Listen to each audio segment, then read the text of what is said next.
नमस्कार काव्यरसिको, मनमोहक मराठी मालवणी कवितांमध्ये मी मनमोहन रोगे आपलं स्वागत करतो. मित्रांनो, आज एक मराठी कविता ऐकूया. कवितेचे शीर्षक आहे आनंदाचा गुणाकार. आपल्या प्रत्येकाच्या आयुष्यात सुखदुःखाचे अनेक प्रसंग येतात, पण जे कमी प्रसंग येतात दुःखाचे तेच आपण कवटाळून बसतो आणि त्याचीच आठवण करत बसतो आणि मग आनंदाच्या क्षणाला मुकतो. तुम्ही विचार करा, तुम्हीच मागच्या अगदी काही दिवसातले दिवस आठवा, काही महिने आठवा, काही आठवडे आठवा, त्यात आनंदाचे दिवस जास्त आलेले असतील. अगदी एखाद्या वेळेस काही माणसांना आजारपणात असतील, कोण काही असेल, दुःखात असेल, तितकी सोडून बाकी दिवस बरे असतात, चांगले असतात. मग अशा दिवसांचा आपण गुणाकार करून घ्यायचे, त्या आठवणी मग ते वाढत जातात. थोडंसं अडचण आली की नाउमेद होऊन आपलंच आपण मूड खराब केला, मग पुढची कामं बिघडत जातात. तसे न करता त्या दिवसात नाराज झालं, निराश आली, तर ते आनंदाचे दिवस, आनंदाचे क्षण आठवले तर मन नाउमेद होत नाही. मन अशी ही उमेद वाढवणारी कविता आहे आनंदाचा गुणाकार. कविता ऐकूया. आनंदाचा गुणाकार.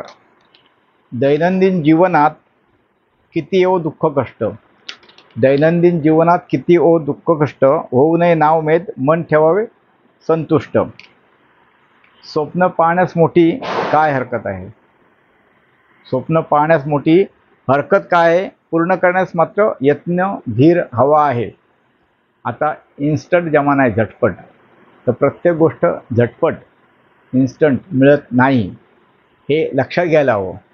आताच्या काळात हे खूप गरजेचं आहे. म्हणून स्वप्न पाहण्यास मोठी हरकत काय आहे, पूर्ण करण्यास मात्र यत्न धीर हवा आहे. ही अष्टाक्षरी रचना आहे. प्रयत्नांना जोड हवी मेहनत व बुद्धीची, प्रयत्नांना जोड हवी मेहनत व बुद्धीची, सातत्यही महत्त्वाचे आणि नव्या बदलांची. प्रयत्नांना जोड हवी मेहनत व बुद्धीची, सातत्यही महत्त्वाचे आणि नव्या बदलांची जोड हवी. सारे जुळून येताच स्वप्न होतील साकार, सारे जुळून येतात, प्रत्येक गोष्टीची वेळ यावी लागते, बरोबर ना. सारे जुळून येतात स्वप्न होतील साकार, समाधान आनंदाचा हाच तर गुणाकार. सारे जुळून येतात स्वप्न होतील साकार, समाधान आनंदाचा हाच तर गुणाकार. यश नसतेच दूर, यश नसतेच दूर, थोडा ठेवावा संयम, यश नसतेच दूर, थोडा ठेवावा संयम. घेता कवेत स्वप्नांना, घेता कवेत स्वप्नांना, वाटे आनंद कायम.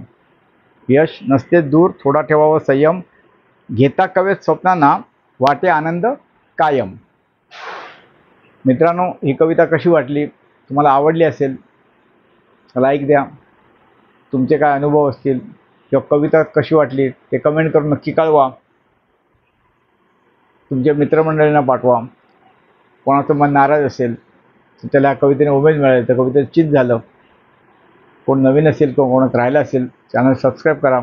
आता पुढील आठवड्यात एक नवीन कविता घेऊन भेटू आपण. धन्यवाद.